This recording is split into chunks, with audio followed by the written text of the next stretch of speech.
So Yes. I did, you haven't had a chance to read this. Let me walk you through. So some big pieces right up front. One of the things I want you to start thinking about as you write, so I'm coaching you in your writing, is how to move from something sounding like a sermon to something sounding like a research paper. I knew you were going to say that.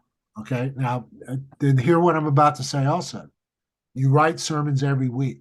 This is not something that Right. you turn off easily, nor would I want you to. That's your day job, right? So, and part of what we're doing is providing professional development in your day job. But we do want you to be able to make an argument. And one way to think about it is how do you get yourself out of the way so the argument can make the argument? The biggest writing skill that I can teach is learning how to write in third person instead of first person. Now, this is kind of grammar 101, so forgive me. Every paragraph should be either in first person or third person. You never mix point of view, voice in a paragraph. Matter of fact, every paragraph, since it's the um, most complete unit of thought, the most basic one is a sentence, but a paragraph is normally the most complete unit of thought. So every paragraph should always be in the same tense. So a paragraph should either be past tense or present tense, but it should also be in one person, either third person or first. It's the kind of thing I put post-it notes. It's the kind of thing when I write my own stuff, I literally go back and let it cool for 2 days, and then I'm kicking myself in the rear end, which anatomically is pretty difficult to do. But I am trying because I make these mistakes all the time. So I'm telling you this, but you're not a copy editor, and I don't want you to finish this trying to become one. But that third person is really helpful because, and I'm looking right at your first paragraph because instead of we all have read, you go, well, many people have read. Now, what does that mean? It does two things. One, it means that you're inviting your reading audience to basically decide whether or not they're one of those people who've read that way. Does that make sense? Yeah, it does. You're not saying I know what's best for you for each of I these. agree, and I even in my sermons, I don't usually. I really try to steer away from comments like everybody has read the story of John the Baptist, because I no not, that's if you got newer Well, these unchurched days, people, they haven't read it. Possibly there's a good yeah. chance they haven't. So I But do understand that. I hear that. And I want you to hear why that's also important is because in this paragraph, everything else is in third person. Uh, So, I mean, and I hope you hear. So we all have, you throw a quote in, your brain kicks in, and you yeah. drop it in the third person. But for somebody that it's a unit of thought, you just, you go back and go, out, dog, made that mistake, everybody. And then you move forward. So it wasn't bad. I did say, like it says early in this disciple making, it seems the charge to teach others to follow Jesus, just as Jesus himself taught his original disciples to follow him. That's a place where we might go, okay, should I put a footnote in? Where did that come from? That idea come from? It could be yours, but is there somebody out there who actually has written on Jesus and Jesus' mode of discipleship that you don't have to quote them, you just footnote them. And so could it be N.T. Wright or could it have been some other book that basically covered Jesus, discipleship in Jesus? Could have been a page and an introduction. And you're just saying, this is not just my observation. I have a friend here who published or who's a researcher who says, oh, and yeah, by the way, I'm standing with you when you make that claim.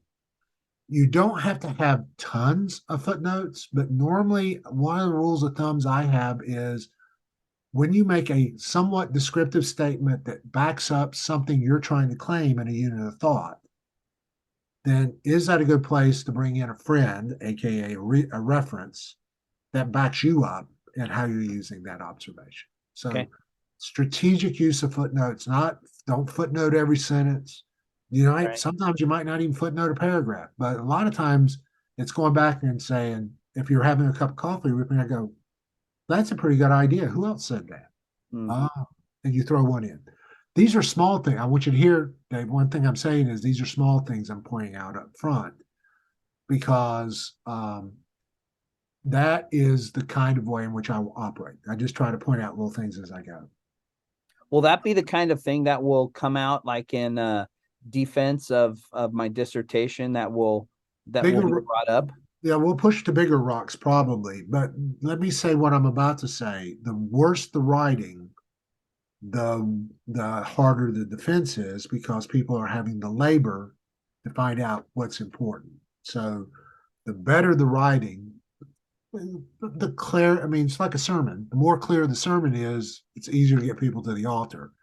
The less clear it is, then people aren't quite sure what you're asking them to come forward for to begin with.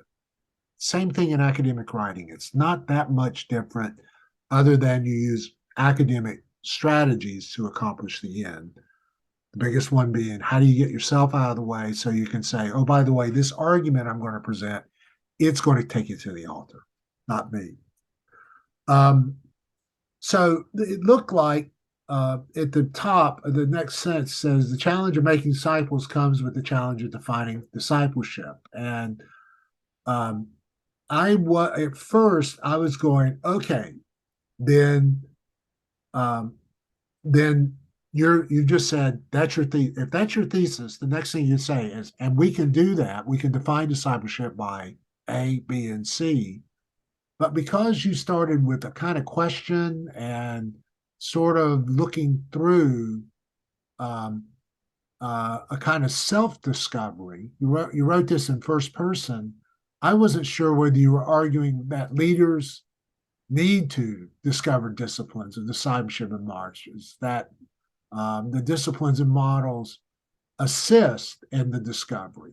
It was just tightening up to say, is I was just wrestling with, is this the how you're going to lay out the rest of your paper right up front, and every step's going to follow as you go along. Okay. And so these first couple of paragraphs are just trying to get you to be a little bit more clear. And I sort of summarize all that in this email, in this quote that you'll read, that you can hang on to and look at later. Some of these are just things like, are um, is it, You would change that to defining versus define. yeah, yeah, because that's what you're going to do. You're going to be defining the discipleship. And so it's just really sometimes it's just shifts in words. This is a good thing. It's meaning your argument's moving a lot slower. It's flowing a lot better. And I do a lot of that up front. I usually spend a little time at the beginning of every major paper just trying to make sure it does properly. You said you set this up to Yeah, that's I mean, and it I gives would me go the back. option on references. It's Chicago. I'm Yeah, trying to remember. yeah, I would go back and take a look at that because number Eh, one, I mean, this is the editor in me. If you pull out, hopefully you bought Turabian's uh, handbook. If you didn't, I'd encourage Yeah, you. no, I have it. I You just just assumed assume, it set it up for me yeah, that but it's standard. doing So it there, correctly. yeah, kind of standard rules of thumb. I mean, these are things copy editors see.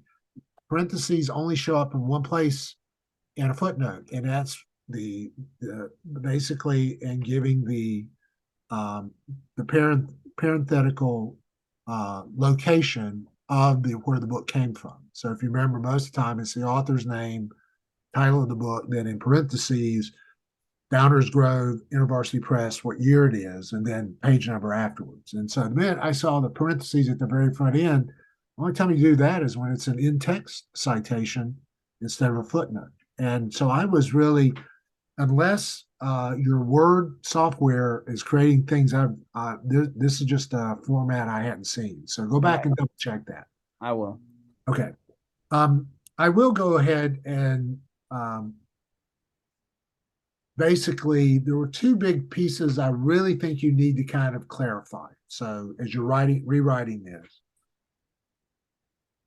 and one of them I say here, it seemed like you were trying to separate that the most important thing is that we need to be disciples, rather than just doing discipleship stuff. But is that a false dichotomy, or is that truly the best way to describe what you're trying to get at?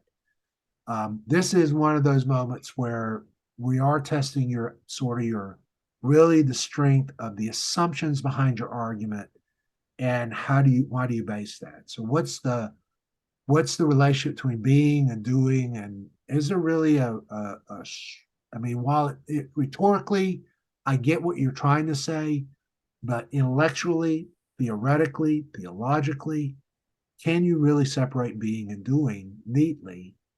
And if you do, is that really describing a particular kind of model of discipleship?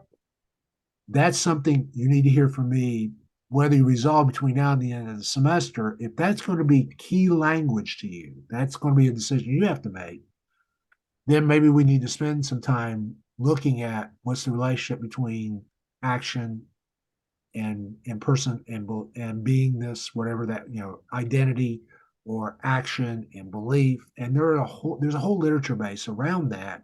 So at least you can qualify. So this I stop here to say what I say because I'm asking you to begin thinking about your final version of your dissertation. And is there a big rock here that you need to resolve either through part of your reading next year, so that when you make this statement, you can back it up and you know why you can back it up. So that's not a major criticism. It's more of a caution about what other research do you really need. And I tend to look for this in every paper so that you have a kind of sense of, okay, here's a place where when I get ready to defend that dissertation, you want to know where people are going to ask you something? This would be one of those places. So what do you really mean about this difference between being and doing? I mean, can you really truly separate that? I mean, now if it's a PhD, they'd be snarky about it. But even in the D-Min, you just have people go, how did you come up with that? Because and they would just honestly say there are people who have written and argued that our beingness and our doingness are deeply woven into who we are as human beings and in our Christian faith. Up the top in a second. Excuse me, Dr. Blevins. It's okay. Okay. See ya. Okay, keep going. I'm listening. So at this point, I'll just honest with you. I'm wrestling with are you trying to make some kind of a key claim or not? And I wrote that there so that you could wrestle with it as well. And is this something that you're hanging a major hat on, or was this one of those moments of inspiration that if you had to do it back, you could qualify it a little bit and you go, well, it's both being and doing, but we've neglected the being more than the doing. Those are the kinds of things you're wrestling with in the quality of how you make these arguments.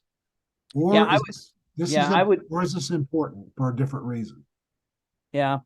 I mean, I guess I have to process that a little bit, but my initial thought of that is that there is an aspect of being and doing that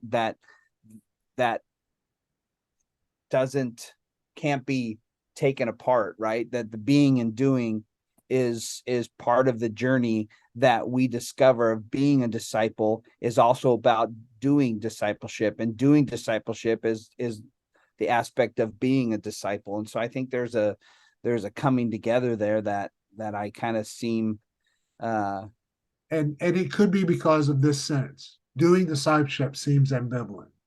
So what do you mean by that?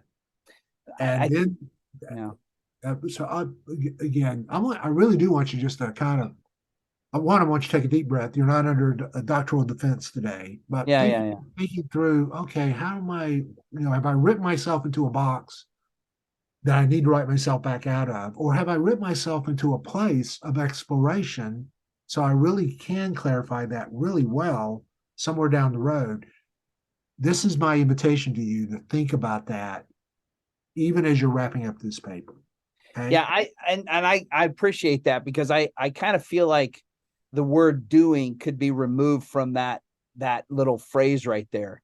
And I think my whole point in saying what I was saying there was just the fact that as much as I've read up to this point in aspects of discipleship, for one, it just seems ambivalent. It seems like there's such a wide brush of the word discipleship that it really isn't about being and doing. It's just about the language of discipleship, of what that means. And so I've tried to think more in the line of being a disciple, which then comes into the being and doing aspect of it. But just the word discipleship just seems ambivalent. Not being or doing is, and so I can understand the lack of clarity because I use that word doing discipleship. Yeah. So it's just one of those moments where this is where a professor is not saying you messed up. It's saying let you think more carefully, Yeah. because when you write for someone who's not going to then send you an email or drop you a Facebook message or whatever, they're left with, what do I do with this? Yeah. And if I'm wrestling with it, then how do you make sure you clarify that in your final draft is one way to think about this. Or even put a post-it note somewhere going, maybe I really do want to wrestle with this somewhere down the road. This is one of the first places where I saw another set of questions coming up. Now, the rest of the paper, and I should have said this probably right from the beginning so you can relax, does seem to follow a fairly clear flow. I mean, you're defining discipleship, but you tend to draw from a specific set of books. Perkins is one of those. Bill Hull, so it's Navigators and Dallas Willard. And so basically, by the time I got down toward the bottom, when you go talk about an infrastructure, so we have to have an infrastructure, and you go, and Jesus gives us that. So I'm just scrolling fast. I hope you Yeah. don't. And I'm going, okay, so Jesus gives us the infrastructure, and that infrastructure includes certain kinds of disciplines, but then that brings us to a model, and you say you're going to look at different models, but you really actually don't look at a lot of different models. You take a couple of them and you do a synthesis.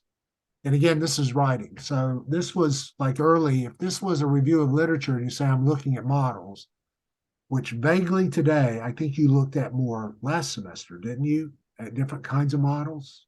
Yeah. Okay.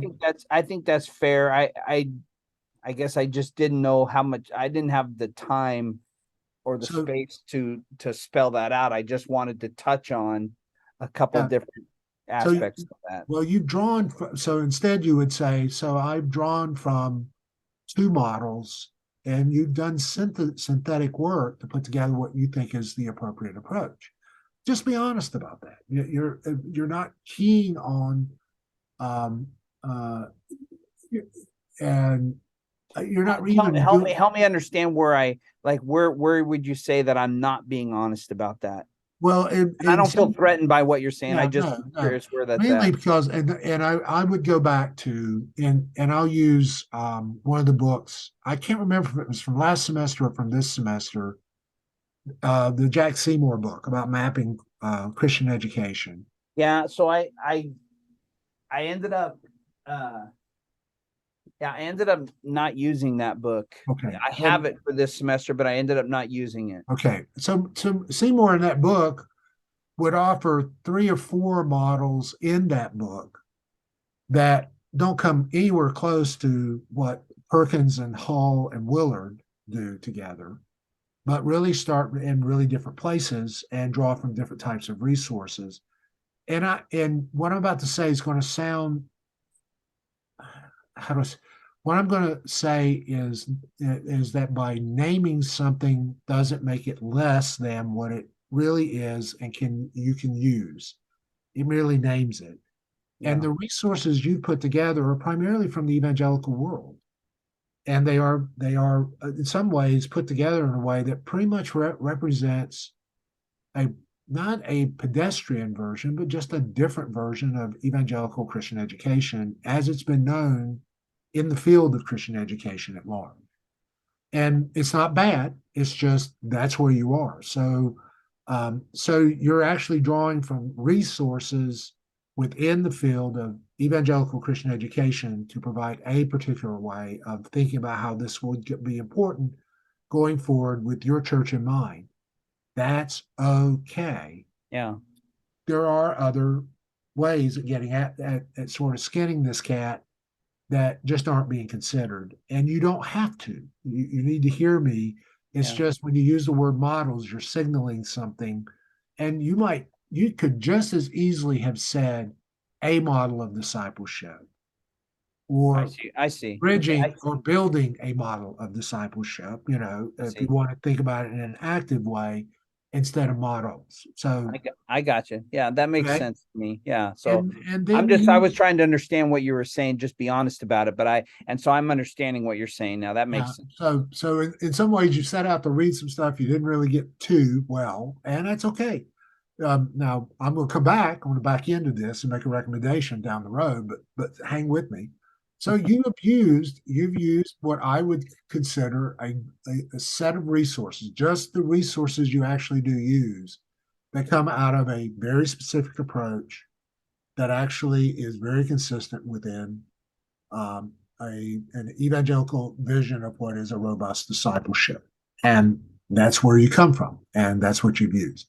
Right. Now, you can stay there for this paper. I mean, you're writing it and you can say, look, this is the best version coming out using these authors and coming through. And these are really strict guidelines or not strict, but good guidelines to follow. And you basically tie it into different kinds of elements of Jesus's Yeah. discipleship. Okay. And you keep coming back to that part of it, that if you're going to be this model of being a disciple leads to Jesus, just like Cook and Hull was teaching us. So, in a way, that sentence, a little bit awkward sentence, but you're just truth in advertising. So, you're not going to say, there could be 3 or 4 different ways of doing this, but we're going to use Jesus at the center of our model of discipleship, pretty well defined through how predominantly evangelical authors have understand what Jesus does and what Jesus tries to accomplish. All right. So stay with me. And I don't have, if you look, I'm not challenging that. It's just, I do note several theorists interpret what learning to live and be like Jesus looks like. There might be some other people out there who've used Jesus and portrayed it slightly different. And that may be thinking about your big project down the road. So, I'm going to say this as a friend. So good discipleship is following Jesus and being like Jesus. Yeah. Not sure that's a novel thought, but yeah, that's an important thought. I mean, I just finished a book on the disciples of Jesus myself. So, yes, let's get back to Jesus. But what about our interpretation of Jesus and what Jesus's discipleship was intended to accomplish? How do we know that we know what that is? And the piece of the puzzle I don't have in here, because you're focused on Christian education, for instance, commentaries on Jesus's actions and acts, or alternative interpretations outside the evangelical world on what Jesus attempted to accomplish. Now, I'm about to say something to you, Dave. I don't expect that for this semester, but that might be, again, we're talking about big rocks down the road. So if you really are going to, if this is sort of a beginning argument all the way down, that this is the vision that will really transform people back into an authentic model of discipleship is to recover what it means to follow and live as Jesus Christ. And if you want to walk out of your demon and say, that's my claim in the Big D-Men project. That is my claim. Then I can envision a whole project around this. Then Dr. Blevins, at that point, not Dean, but Dr. Blevins will say, then you better darn well spend some time living with the research around Jesus and Jesus's discipleship and alternative interpretations so that at least you can either respond or rebut those or incorporate them into that big vision. So the old book, Your God's Too Small. This one is Don't Make Jesus Too Small. But what do we need to do next to make sure that you can look at me over a cup of coffee 6 months from now and say, Yeah, I've read all that about Jesus, but this is where I still believe, and you can stand behind it, and you can take it to the bank.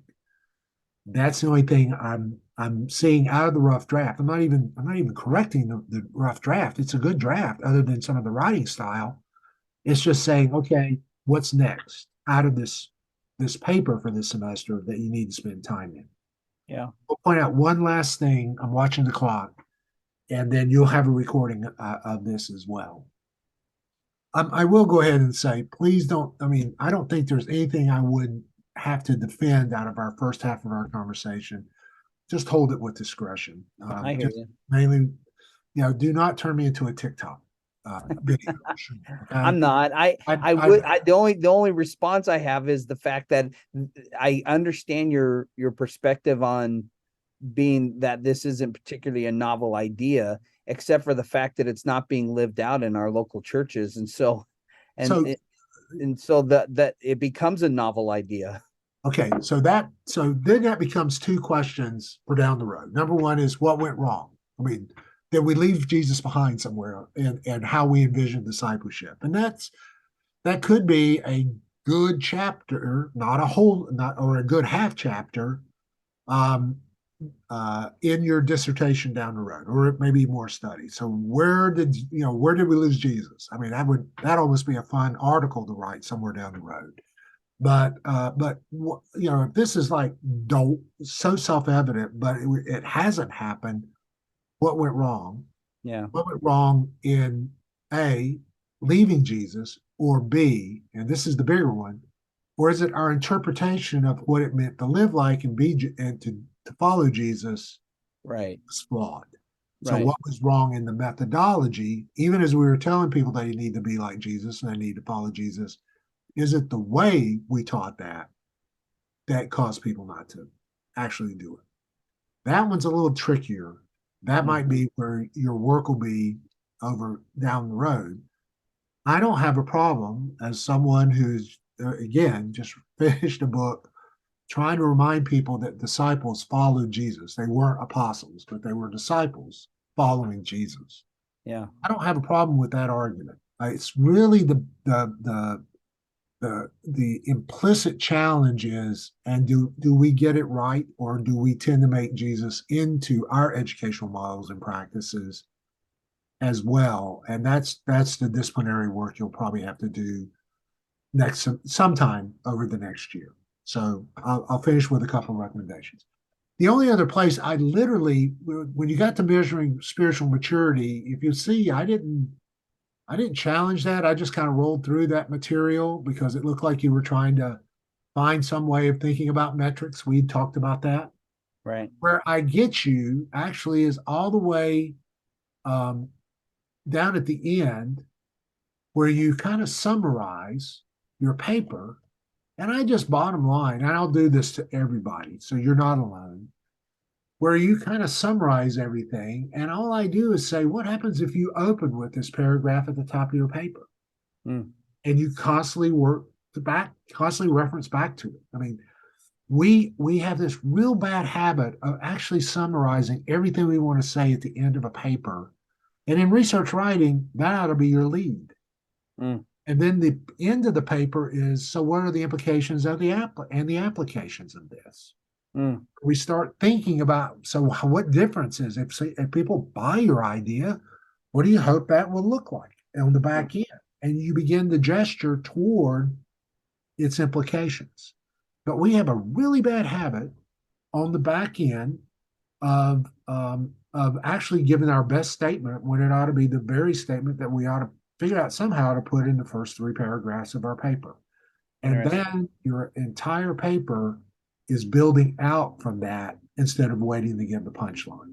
So That's would you just eliminate that opening, those kind of complicated opening paragraphs that I put, and just basically replace it with this for the most well, part? I mean, there could be some rewrite in there, but I'm saying, but definitely the thing I hate, and you didn't do it as bad as other people have done it in the past, is when we have an introduction and we introduce tons of research questions, and when you write a research paper, you should have addressed those questions before you ever started writing because you've got an answer.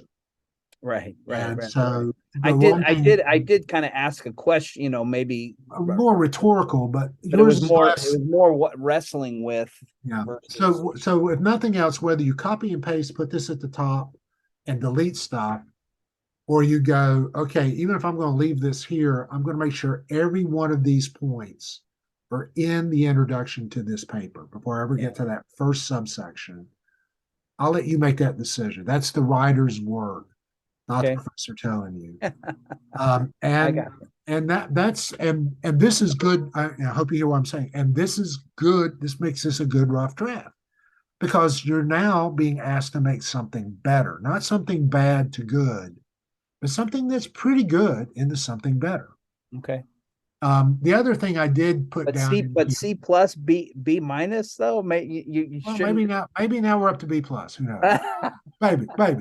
Don't go be pushing your luck before it's Okay, over. okay. Um, Yeah, I could go worse, couldn't I? so here are a couple of things that I do include in the end, and I'll just give voice to them. One of them is qualifications. I mean, we always make these kinds of statements that are sort of like, um, you know, being a disciple starts by establishing the definition that it is the journey of learning to live and be like Jesus. All right. Is that, you mean that's all it is? Or is there anything more? And every time I do that, it's only asking for a qualification. So you say, well, I said starts, but there's more to be done. And so you might go, okay, in the force of this, I can say, starts by establishing what that looks like with even more stuff to follow. Or and all you're doing is qualifying. When we make absolute declarative statements, and we should sometimes, this is the thing that everybody hates about professors. You've already said this. Professors are always thinking about, did we overstate our case? And can we mute it just enough that, you allow for the exception to the rule. Not that the exception becomes the rule, you just acknowledge that there are exceptions to the rule. In the Craft of Research book, which is part of the Turabian book, they have a little small section on qualifying arguments. And I always recommend that about this time in the program so that you can state what you want to state with confidence without overstating it to the point that people can nitpick you to death.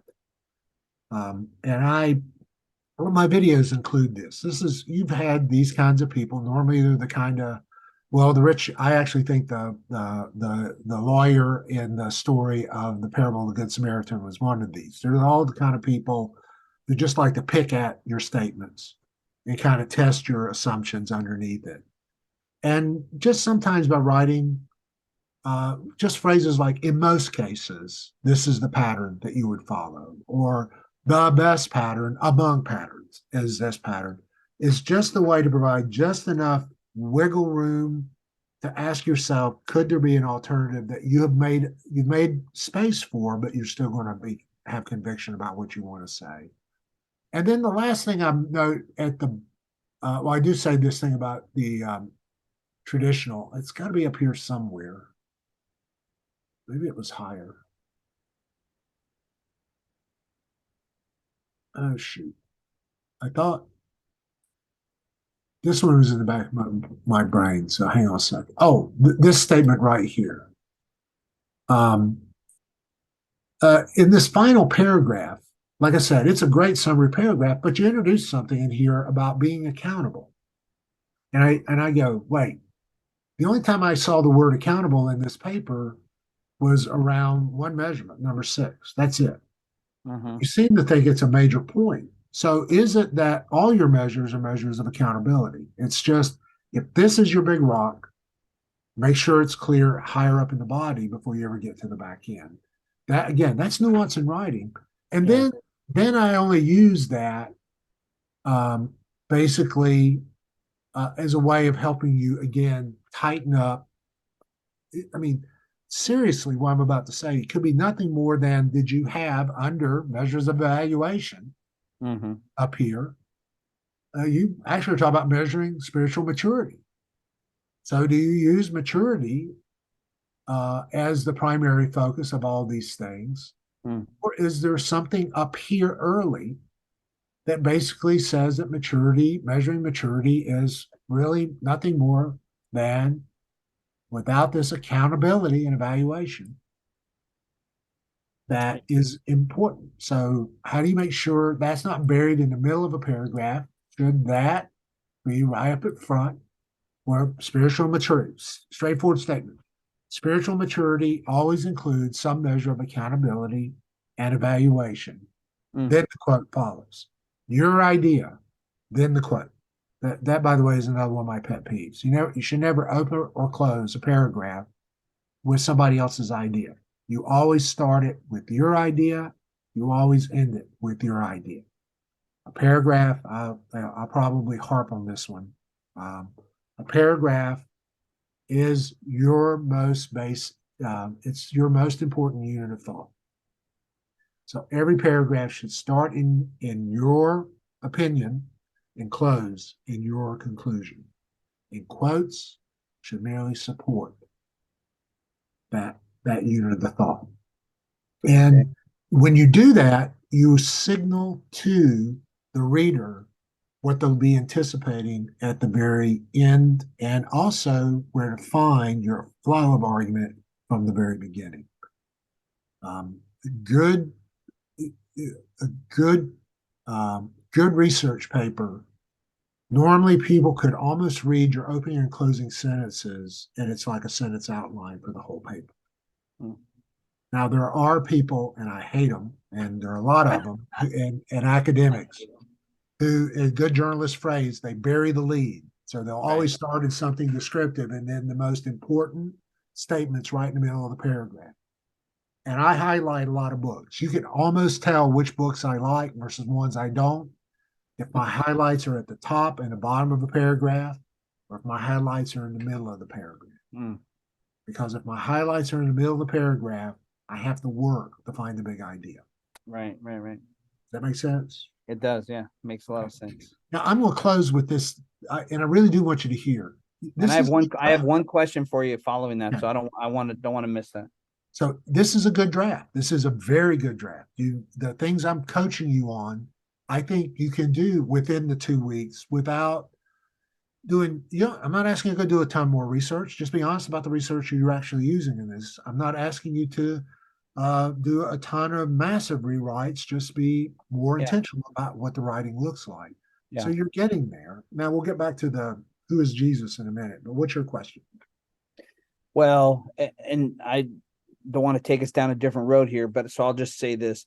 I'm thinking about the process of my dissertation in the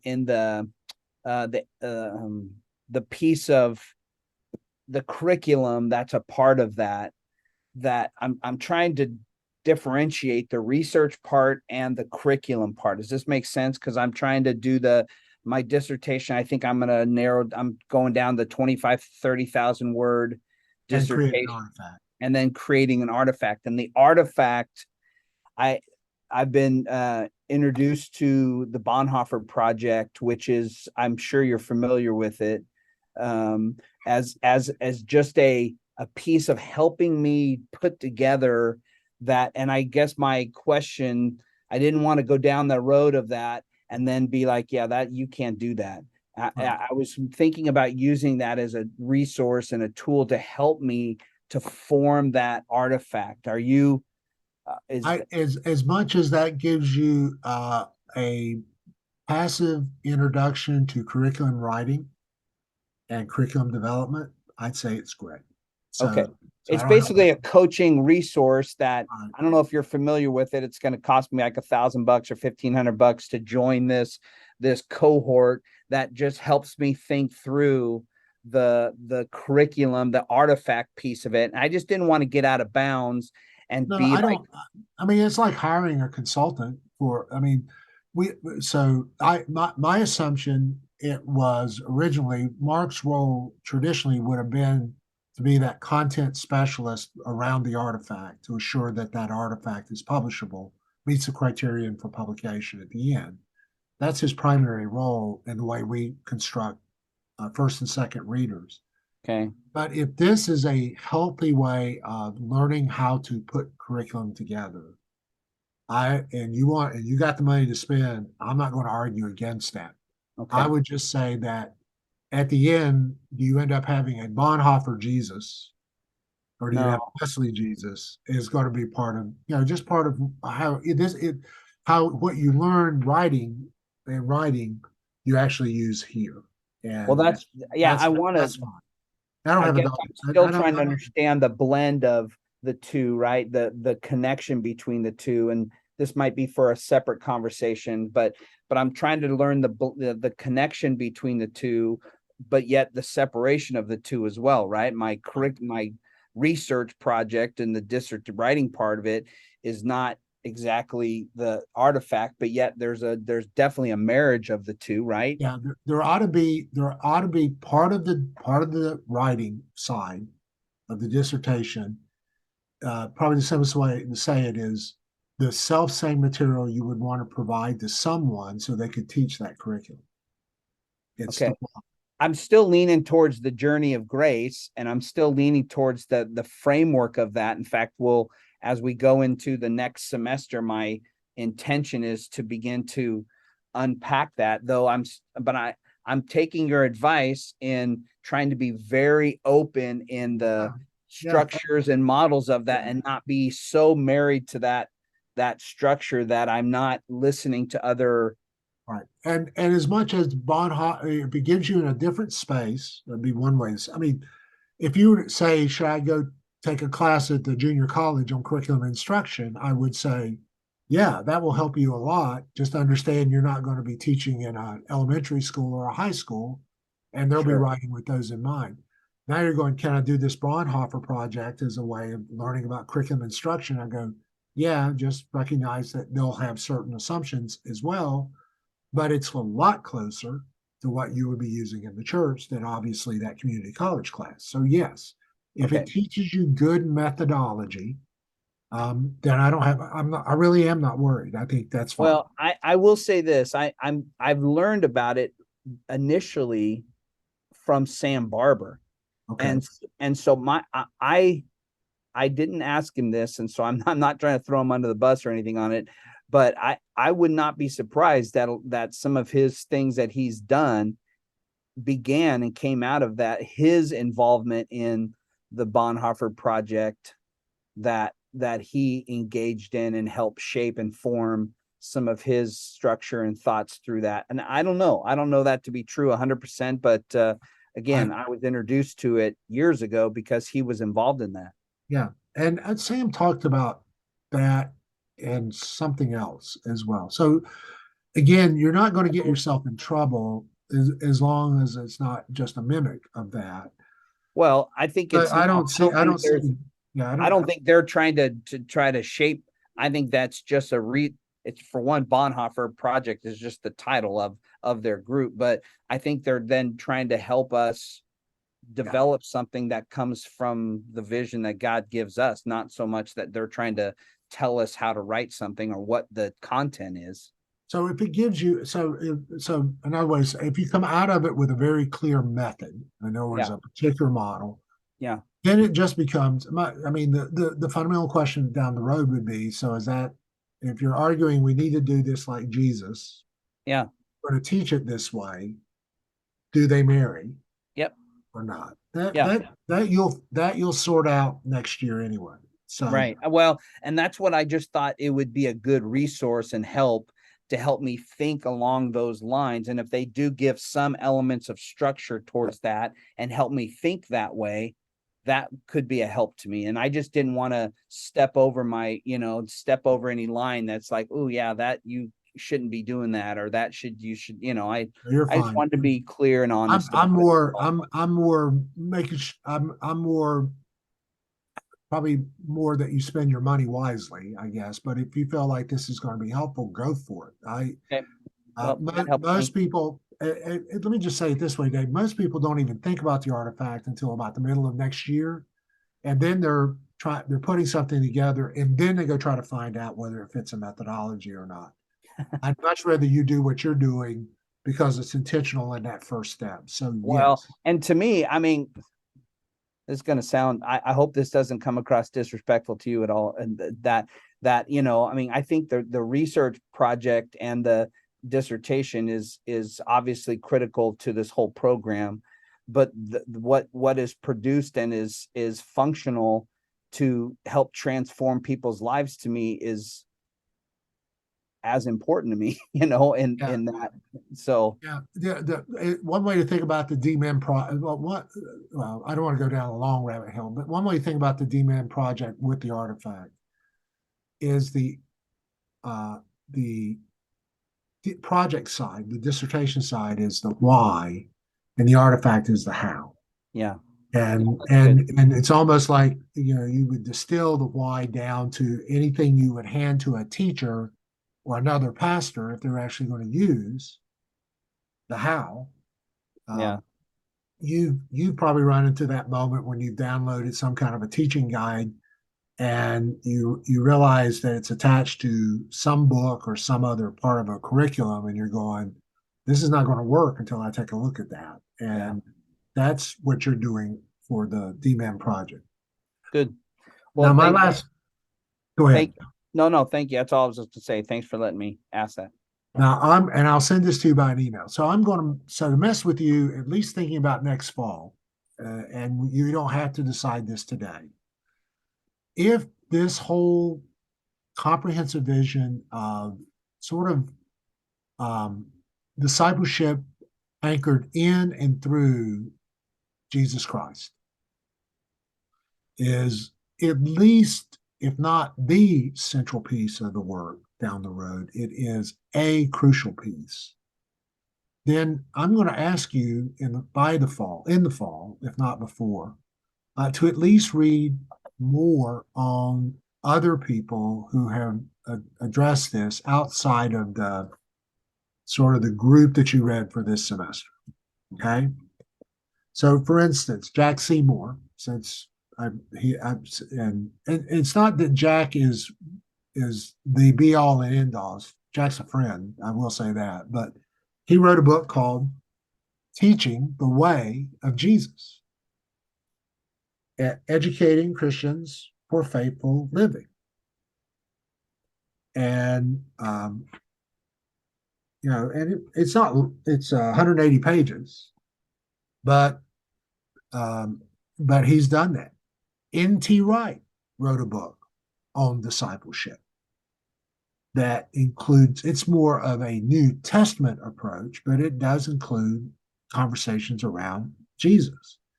So eventually, next, if not before, definitely not for this paper, but if not before, then down the road, going, who else has written on Jesus and Jesus's and teaching the way of Jesus? So there's another book, and I can't think of the name of it right now, but Hold up that book by Jack Seymour one more time.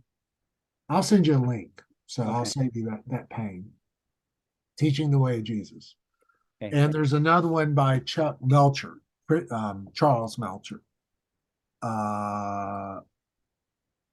that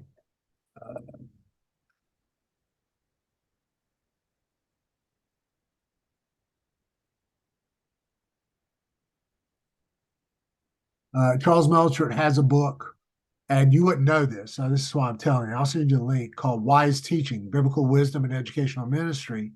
But he has a whole chapter on Jesus and the wisdom tradition and how that fits into what he's doing.